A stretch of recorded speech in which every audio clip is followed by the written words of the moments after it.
Alright, I am back with another video, and today we are going to be looking at making a build based on Sun Wukong, the classic titular protagonist of Journey to the West that inspired countless amounts of stories, including one of the most popular media franchises of all time, Dragon Ball, which I'm a very big fan of. Sun Wukong himself is probably the most powerful character I've ever tried to do a build inspired by on this channel. I mean, I can't exactly recreate him faithfully because A, we don't really have a monkey man race in this game, as well as we don't really have a we can't reach Sun Wukong's power. Let me be real with you. Like, anime characters in general, I get a lot of requests for them. Gojo, Makima, Goku himself, I get requests for them all the time. And while it would be fun to kind of take a chance and try and make builds based on them, there's not really a way to faithfully recreate them. Their power sets are usually too extremely specific or very niche or just straight up busted to faithfully recreate in BG3. With mods and maybe in tabletop, yeah, absolutely. I mean, like YouTubers like Tulok the Barbarian, he's done all those characters before, I'm sure. So it's a bit tricky to replicate in Baldur's Gate 3, so I tend to stay away from anime characters where I can help it, with the couple of exceptions I've done in the past, like Kirito from Sword Art Online, or I believe it's Vash from Trigun, because, you know, I could come up with something for them, even though Vash is really powerful, but I can't really... it was hard to kind of do anything with those characters, and I've been cooking I've been kind of working on this Sun Wukong build for a while, trying to make sure I get all my facts straight, you know, get my information about him from reliable sources, but it's like, how do you make a build based on the guy who could jump, like, infinity? Like, he jumped out of Buddha's hand, which is basically big of an existence because of Nirvana and stuff like that. I'm just going to say this right now. I've done as much research on it as I can, and I'm trying to be as faithful to the character as I can, but there are a lot of different sources on what Sun Wukong can do, and I'm probably going to miss things or forget things or not get everything quite right, so please forgive me if I mess something up. But I've decided to go for a build based on Sun Wukong today, kind of getting the general vibe of what he goes for, some of his more basic abilities, and just making a character that's going to feel fun and powerful and overall interesting to play. And I definitely think I've managed to accomplish that. The build I've got for you guys today is actually really fun. It gets a lot of the kind of more unique abilities that Sun Wukong is capable of. Of course, it's not going to get his raw strength, although we can get quite close, but it does kind of pick up on the various themes that kind of Sun Wukong goes for, and obviously, playing D&D or Baldur's Gate 3, it's about the journey. I don't necessarily know if we go west in this game. I actually think we... Wait, do we? No, hold up, because where you start in Act 1... Yeah, no, because I think you actually do go west in this game. That's kind of fun. Okay, the journey to the west of Faerun, the journey to Baldur's Gate. Okay, that's enough preamble. When I do really popular characters like this, I kind of have to give a kind of long preamble, just so I don't get the torches and the pitchforks in the comments if I do get something wrong or something like that. So... for those of you who are asking for a Goku build, this is the closest you're getting, most likely. I mean, I could take a crack at it, but... anyways, let's get into it. So, to start off, we are going to be playing as a monk. Obviously, Sun Wukong is a monk. Again, probably one of the most famous monks in all of history. He had, or at least in fiction, he, you know, has connections to the Buddha, which is literally, like, the origin of monkism. Again, I'm so sorry to, like, history people or any cultures or religions I offend by making this video. I am a very inept and not very worldly person, so I'm just trying to make a build based on a character here. Please don't burn me alive. But of course, Monk makes total sense here. We're going to get unarmed strikes, we're going to get quarterstaff proficiency, because of course Wukong does wield a quarterstaff, so I wanted to make sure we got that here, and we're also going to be getting quite a few fun abilities coming from the quarterstaff as well. We will stay tuned for that. And again, since Wukong is known for his incredible feats of strength and mobility, he is fast, and again, he literally jumped past infinity, so I kind of wanted to focus on speed and jumping and battlefield maneuverability, while also getting a lot of his more trickstery abilities, which again, Monk is going to allow us to do, as well as just raw power, because again, if built right, Monk is one of the strongest classes in BG3. So, we obviously get Flurry of Blows, as well as our unarmored defense using our Wisdom, and we also are able to now make our martial arts attacks do at least a d4 of damage, which is great. We also gain access to, we get to set our ability scores now. And The ability scores for this one are a bit weird, and I'll explain in a minute. Strength is at 8, but it's not going to stay there, because we are going to be using giant elixirs. Now, I wanted to make this build feel really strong, in the spirit of Wukong, again, who is extremely powerful, but he's also dexterous. He's basically immortal. Like, he basically can't be killed. I think you have to kill him like 72 times, but he's already immortal on top of that. So even if you kill an immortal, you got to do it 72 times or something. I think it was 72. Am I thinking of the 72 earthly transformations? There's a lot of lore on this guy.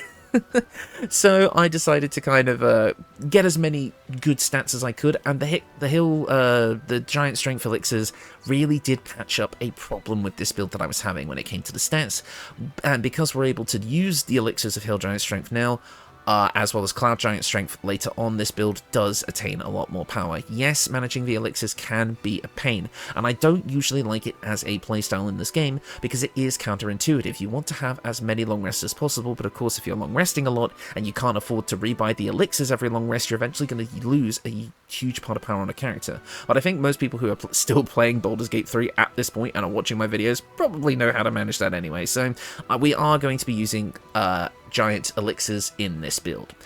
So that gives us room to put our stats into other things, such as dexterity at 16 to give us a decent starting AC, and initiative as well, because again, we want high initiative because we're fast, we want to move first. Constitution is at 15, which seems like a strange number, but we are going to be able to bump this up to a 16 in a minute. Intelligence is at 8, we had to dump something, but of course Wukong is very intelligent. He is very much a trickster character who is able to outsmart lots of people, so intelligence realistically would also be pretty high, but we have to move something away. And I mean, he does get tricked kind of easily in some places, but maybe that's why wisdom is more his thing. His knowledge is a lot more worldly, but maybe someone who is smarter than him can outwit him. I don't know. Again, I read as many different sources as I could, and I'm probably getting my stories mixed up.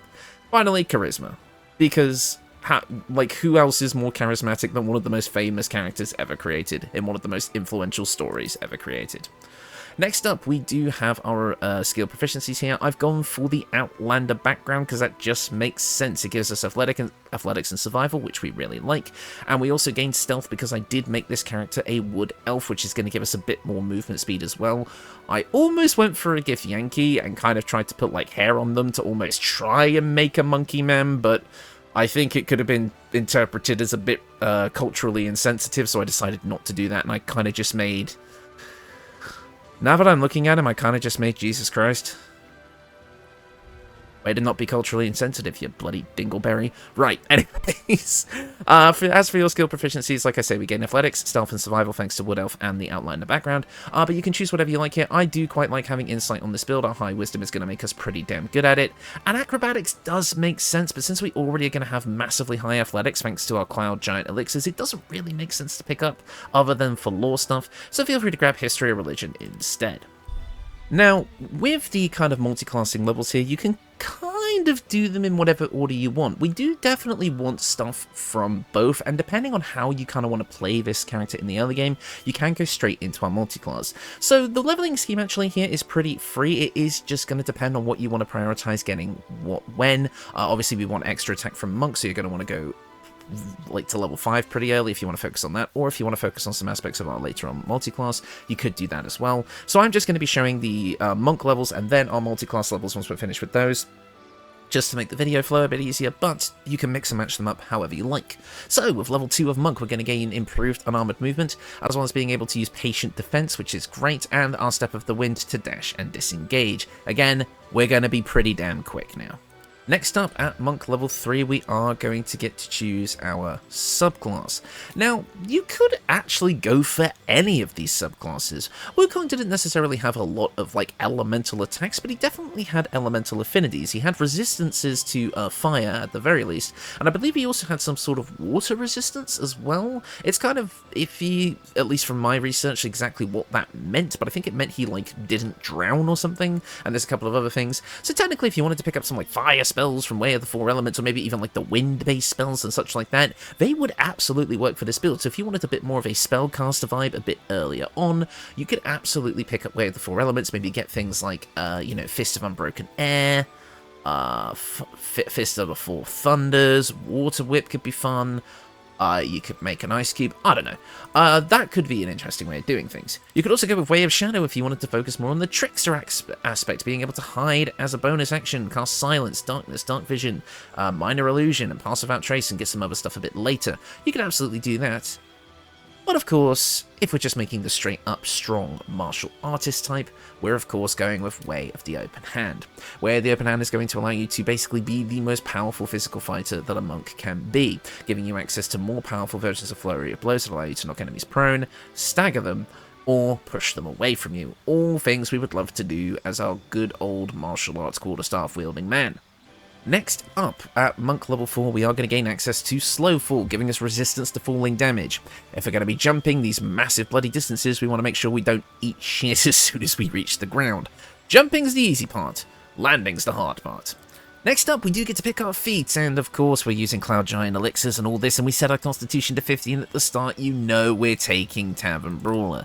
A big part of Wukong's identity, and Son Goku that was inspired by him, again if you want to kind of make this a Dragon Ball build, the huge part of that is his draw power. It's a huge part of his character. The fact that Wukong was so strong is what made him into a legend, and it's also what made gods and other deities kinda hate him.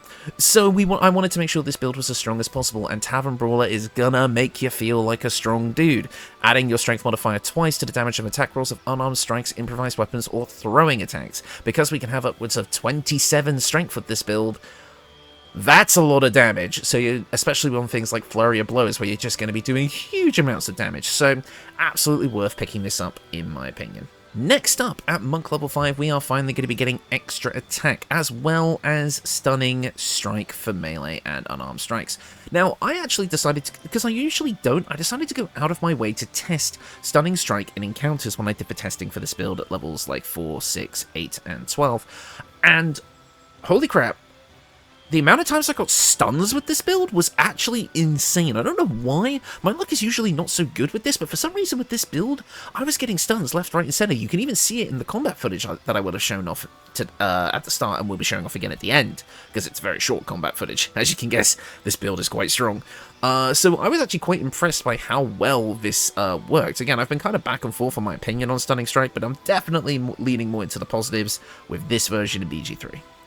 And I do think we're going to go to level 6 of Monk here. We're not exactly going to get an increase in our martial arts die, we're going to be having a 1d6 and we're going to stay there, but level 6 of Open Hand Monk is just too good not to pass up. We're going to get improved unarmored movement, giving us even more movement speed, which we love. Now our key and power strikes also overcome resistance and immunity to non-magical damage. We can add an extra damage type that deals an additional bit of damage that's modified by our wisdom modifier. In this case, I would probably choose Radiant. For no other reason than, again, kind of going with the Dragon Ball influence here, you know, Radiant damage, key strikes, stuff like that. I mean, some Wukong may have had a reason to use Psychic or Body, maybe, or Necrotic maybe, but I don't think so. I think Radiant does make the most sense overall anyway, and that extra bit of damage is always nice. In fact, I just realized I think I forgot to enable this in my testing, which is kind of funny. So actually, the massive amount of damage you'll be seeing in the combat footage is less than what the build could have potentially been doing.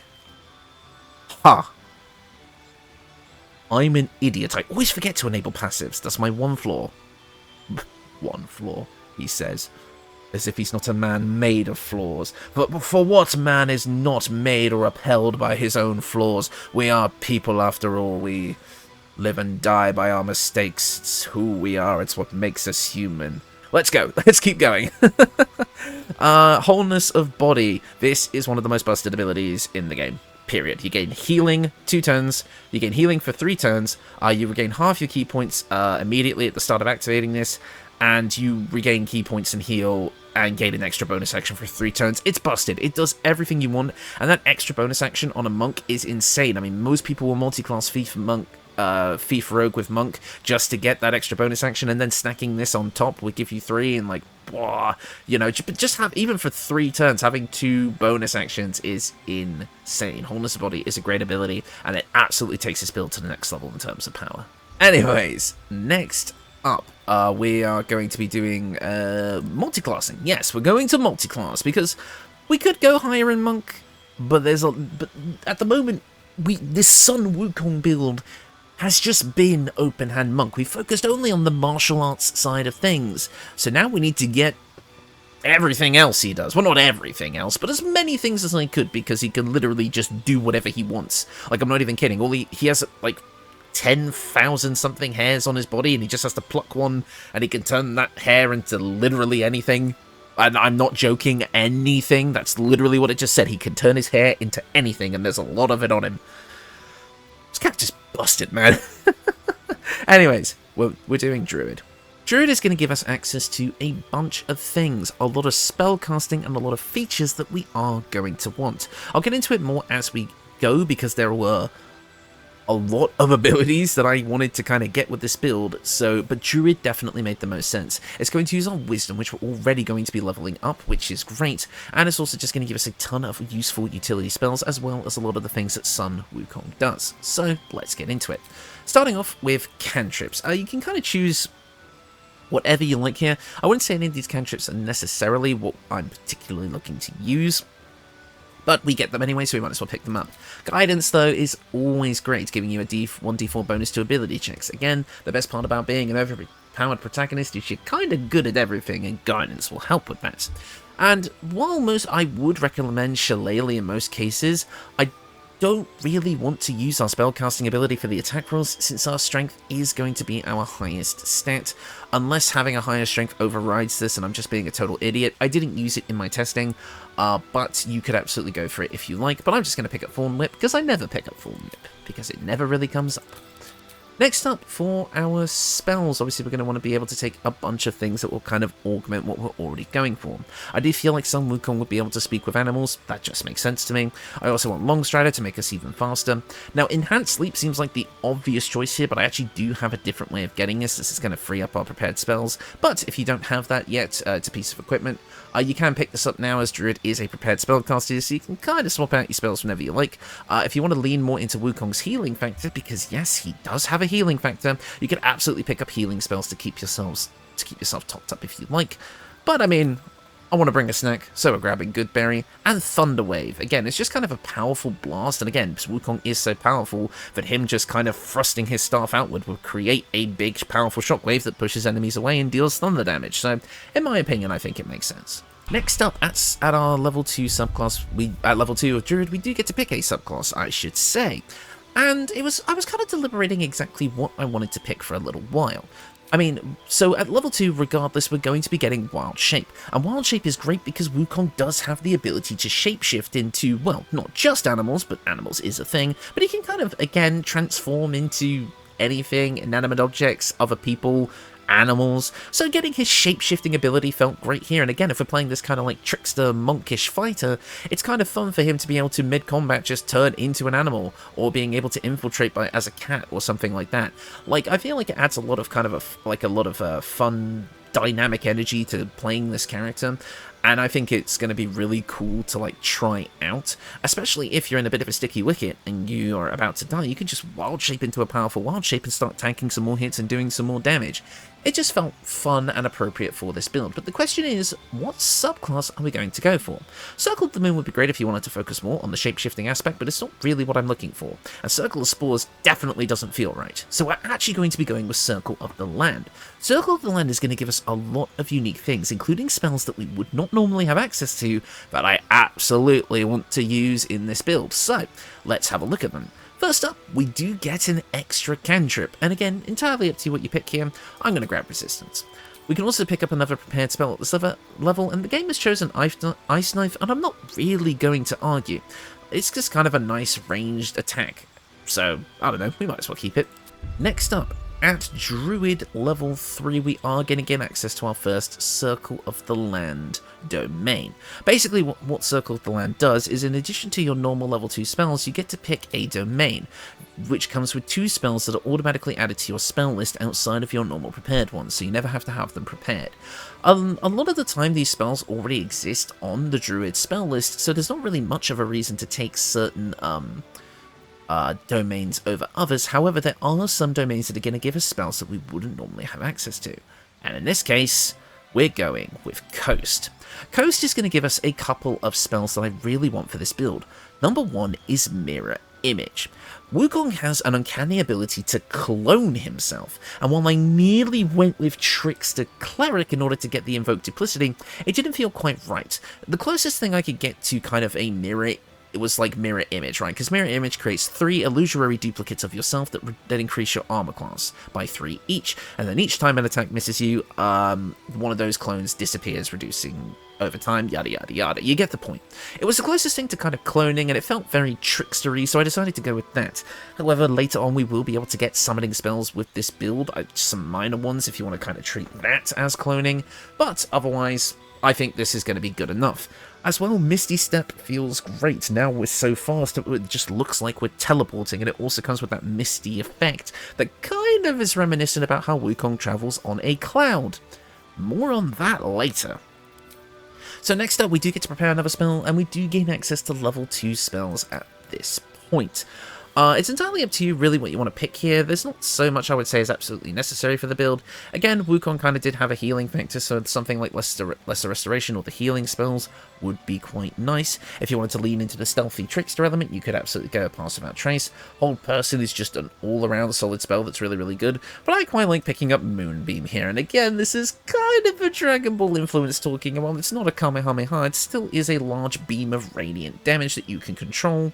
So you know what? Let's pick it up. Kind of deciding mid-video this is going to be kind of a Sun Goku, Sun Wukong build now. Hey, it is what it is.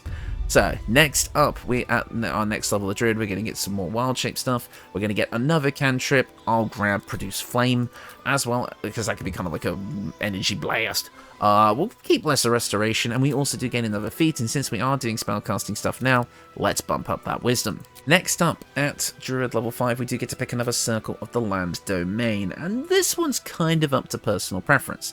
You could go for Arctic, which would give you Sleet Storm, which is always nice, but perhaps not necessarily on theme, but you would also get Haste. Now, of course, Wukong is fast, and haste would be nice, but we will have another way of getting this later if you don't want to take it as your domain. You can also get haste from, I believe, it's Grassland, which would also give you daylight, which could also work. I mean, Journey to the West comes from the land of the rising sun, daylight, I don't know, might work, but it would also give you haste. There are other ones as well. You could get things like protection from energy and the hypnotic pattern. Okay, maybe not that one, but there is a few options here. However, there was one that I found that as I was doing my testing that I actually felt like, you know what? I like this on this build. Mountain. Okay, yeah, maybe this is a Son Goku build in disguise. This is going to give you two things. Lightning bolts, which is a big blast of blue energy in a straight line. I'm going to let you figure that one out for yourself. As well as the ability to grant yourself the ability to fly. Because, yes, Wukong flies on a cloud, but guess what? He also just has the ability to fly on his own anyway. It's kind of just a courtesy to use the cloud at this point. I feel like this is what happens when a lot of different people write stories about the same character and then it all gets treated as canon. Yeah, let's move on. So, but either way, Lightning Bolt is going to be great. Anyway, we also get access to a couple more spells, including level 3 spells at this point. Feign Death would actually be incredibly on theme for this build, because the amount of times that Wukong has died, quote-unquote, and then just kind of got better, that would kind of make sense. As well as maybe Cool Lightning, since we already picked up Lightning Bolt. Let's get the other one too. And finally, at Druid level 6, we gain access to our final wild shape forms, being the Panther and the Owlbear. If you need to wild shape, go for the Owlbear. We're also going to get Landstride Difficult Terrain, meaning that difficult terrain no longer slows us down. Great, that helps with our maneuverability. As well as now we have access to one more prepared spell. Choose whatever you like. Does not matter. And that is the build. And what you're going to be getting out of this is a pretty damn powerful character. You're you have incredible mobility, being able to move pretty much anywhere in the battlefield you so choose. Whether you jump or fly, it's entirely up to you. You have the ability to do absolutely massive damage thanks to with your unarmed strikes, which for some reason isn't showing the Tavern Brawler damage. Not entirely sure why. I definitely took Tavern Brawler. Yep, there it is. Oh, it's because I haven't drunk the potion yet. 1 second. Yeah, there it is. You're going to be able to do insane damage with your flurry of blows and your regular unarmed strikes, as well as your main hand attacks are going to be decently strong. I think the tooltip is a bit bugged here. I think it's using the dexterity, but it will use your strength since it's higher, as well as being able to just do a bunch of different things as well. You're able to wild shape, giving you both tankiness and utility in multiple different ways. You even got natural recovery as well from Circle of the Land, which I forgot to mention, which can help you restore spell slots. You've got a pretty decent chunk of key points, and you've got everything that Open Hand Monk loves, like, again, the multiple flurry of blows. You've got wholeness of body, you've got stunning strike, and mobility options from your bonus action. You've also got the ability to fly, cast lightning bolts, give yourself more AC, teleport, hold person, Moonbeam, Thorn Whip, Guidance. You can kind of do a little bit of everything. This is definitely a jack-of-all-trades build that is still pretty darn powerful, so you have a lot of options to make this work. But let's take a look at the equipment next. Looking at the equipment, we've got quite the interesting selection. We've got a pretty typical selection of things in some places, but things that you might not be expecting in others.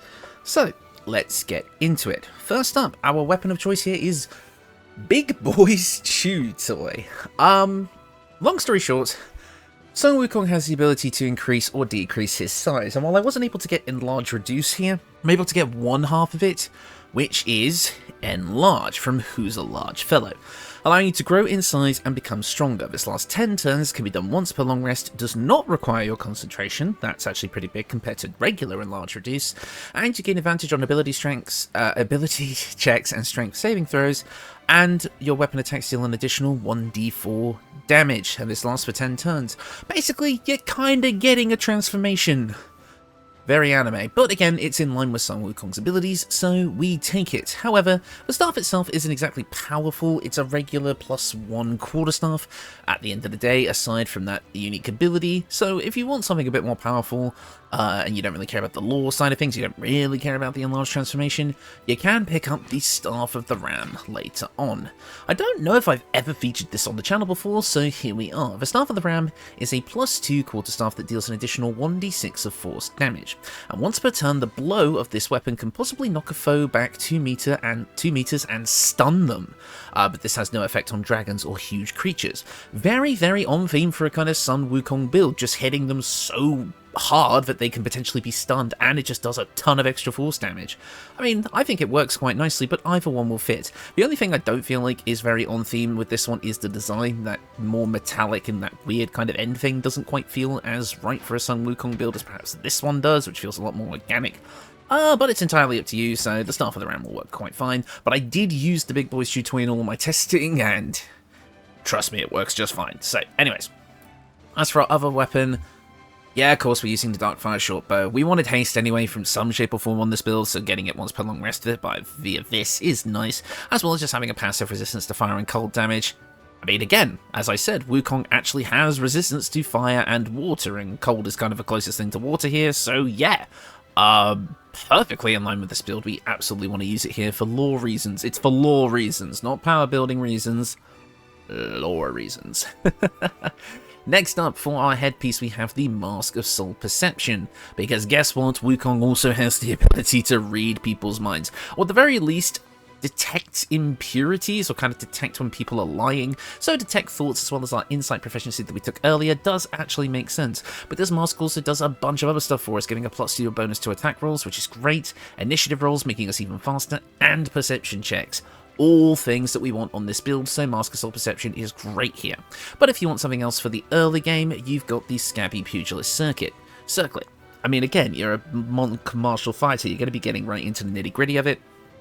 And this allows your weapon and unarmed attacks to deal an additional 2 damage while you're surrounded by 2 or more foes.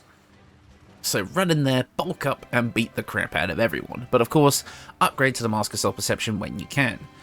Next up, we've got the Graceful Cloth, giving us a +2 to Dexterity, giving us a total of 18 with this build. As well as this is also going to give us a +1 bonus to Dexterity saving throws, and increase our jump distance even more. Again, one of Wukong's biggest feats was his incredible jumping ability. Again, jumping beyond infinity is pretty damn impressive, so I really wanted to focus on jump distance with this build, and we've definitely got it. Next up, the Sparkle Hands. This is going to allow us to basically have a anime power-up in Baldur's Gate 3. Basically, as you hit with unarmed strikes, you gain lightning charges, and while imbued with lightning charges, you have advantage against metal constructs and foes wearing armor. And of course, lightning charges themselves basically give you more damage as you build it up. All of your attacks will deal an additional bit of lightning damage while you have lightning charges, and when you gain 5, the next time you deal damage, you can expend those charges for a big lightning blast. So yeah, it is kind of a passive anime power-up that kind of gets stronger as you go. And finally, we have the Bone Spike Boots. These give us a +1 bonus to armor class and saving throws as long as we are not wearing armor or holding a shield. We're not doing either of those things, so it's perfect for us. It also increases our jump distance by an additional 1.5 meters, as well as giving us the Brutal Leap jump that has no restriction other than it can only be used once per turn. And whenever we jump now, if we use this version, we will be able to knock enemies prone when we land on them, as long as they don't succeed the saving throw.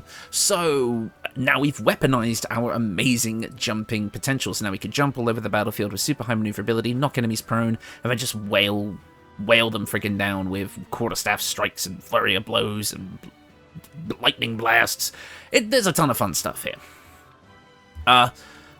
As for our accessories, I've gone for the Amulet of Wind Rider, because this is going to give us Ride the Winds, which lets us transform into a cloud, becoming resistant to all damage, gaining advantage on our physical saving throws, and become tiny in size. We also gain advantage on ability checks and saving throws using strength, and weapon attacks deal an additional 1d4 damage. Wow! That's damn cool. It allows us to kind of get the whole riding on a cloud vibe that Sun Wukong has, and it gives us a ton of extra stuff. That second part of that passive seems like it's not supposed to be there, but hey, maybe I'm wrong. Perhaps that wasn't a bug when I talked about cloud form allowing you to attack last time. Very interesting. So here you go, Ride the Winds. That's kind of how we're getting Sun Wukong's cloud. It also gives us Gust of Wind. Yeah, let's move on. Next up, we also now have the Ring of Jumping. This is going to give us the jump ability once per short rest as a bonus action without needing to spend our spell slots. This, in my opinion, was kind of the best way to get Enhanced Leap. This triples our jumping distance, but again, without a cost to us. We want to keep our very limited spell slots. Again, we only have 6 levels of a spellcaster here, meaning while we do have up to level 3, we don't have a lot. And being able to do this as a bonus action instead of an action is just way, way nicer. So this is going to be what I use instead for jumping.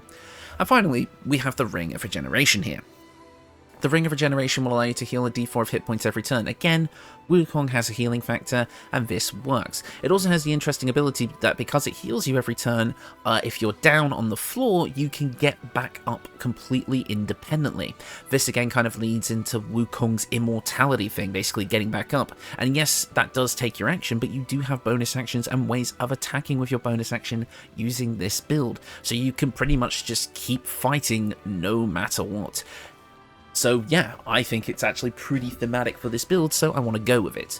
I forgot to mention the alternative boot options here, so I'll go over them very quickly. Another potential Act 3 option would be the Boots of Uninhibited Kashigo, adding your Wisdom modifier to the damage of your unarmed strikes. Basically more power, but in this build it's a bit overkill, so it's not really necessary. And another game option would be the Boost of Speed, giving you Click Heals, which is basically a bonus action dash with no resource cost, but also makes it so that enemies have disadvantage on opportunity attacks against you.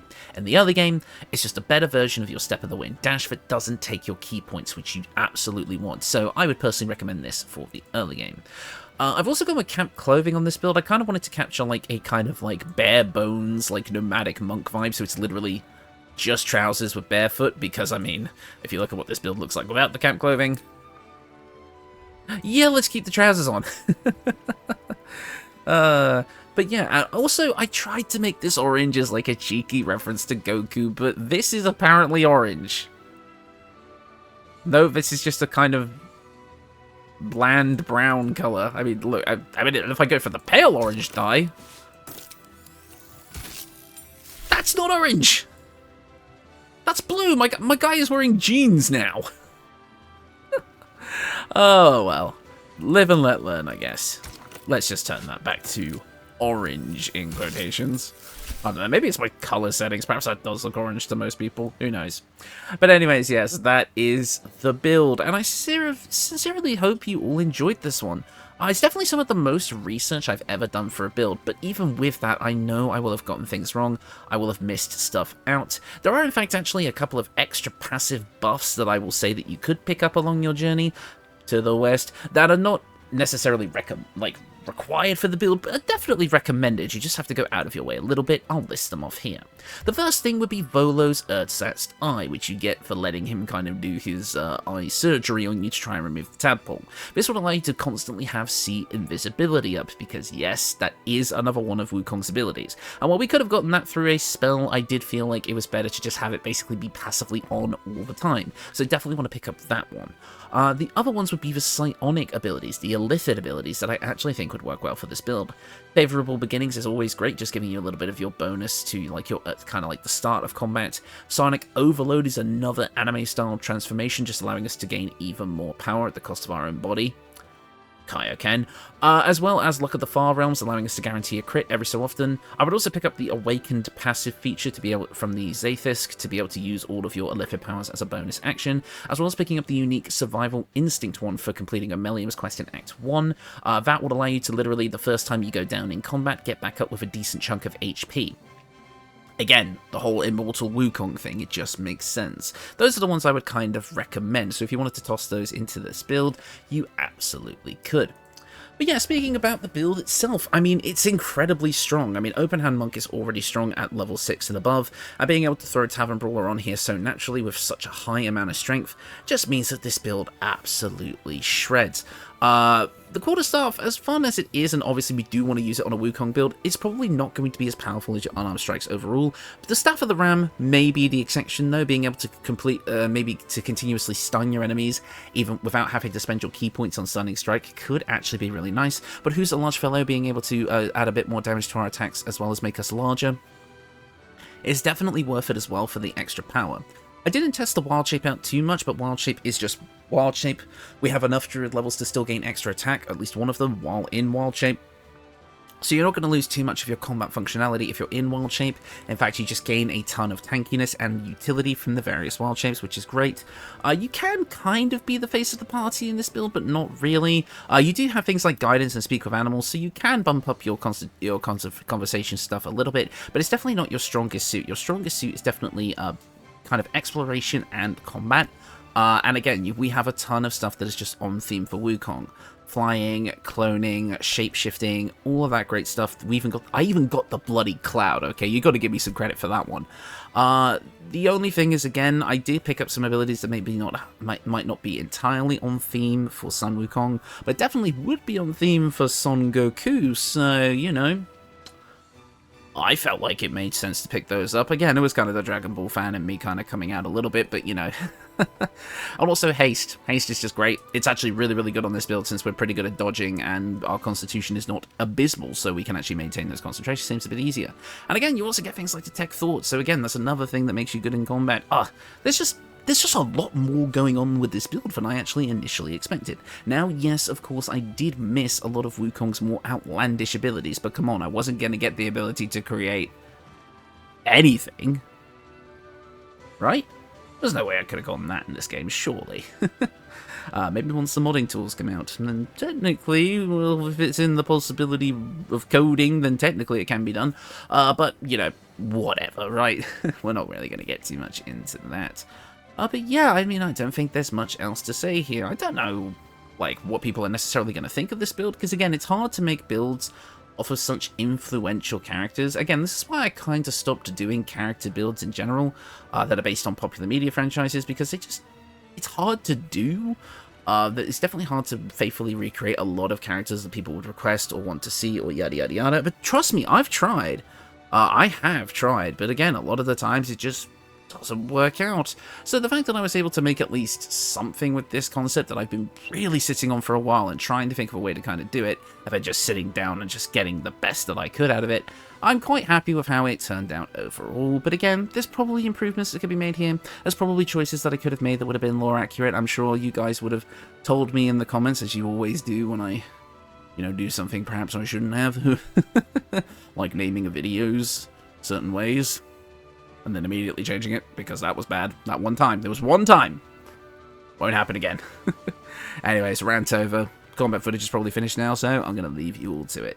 Thank you all so much for watching, and I will see you all next time.